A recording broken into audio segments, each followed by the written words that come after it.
अस्सलाम वालेकुम। जैसा कि गर्मियों का मौसम भी है और मुहर्रम और हराम का महीना भी चल रहा है, तो इस महीने में लंगर, न्याज़ और सबील का सिलसिला चलता रहता है।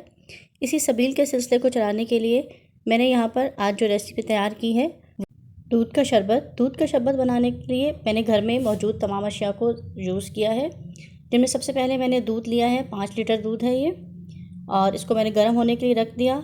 फुल फैट मिल्क है और इसमें मैंने 2 लीटर के करीब पानी शामिल किया है। आप चाहें तो डब्बे के दूध से भी शरबत बना सकते हैं, लेकिन मैंने यहाँ पर फुल फैट मिल्क लिया है और इसमें चीनी इस्तेमाल की है 1 किलो। चीनी और पानी को मिक्स किया और दूध को हम बॉयल होना रख देंगे।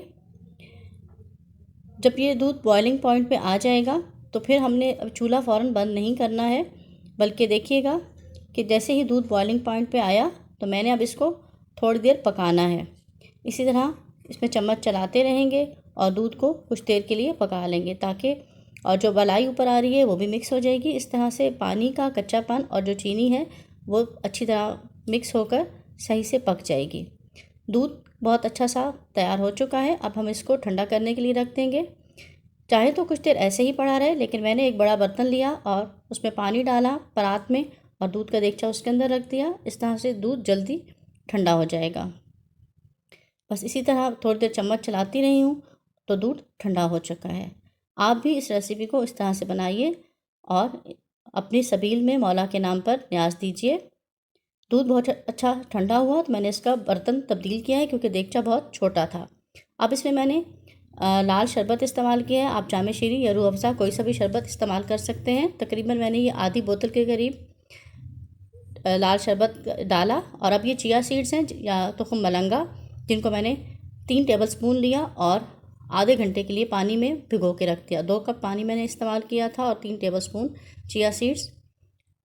ये बहुत अच्छा सा सॉफ्ट हो गया है। इसको मैंने दूध में शामिल कर दिया।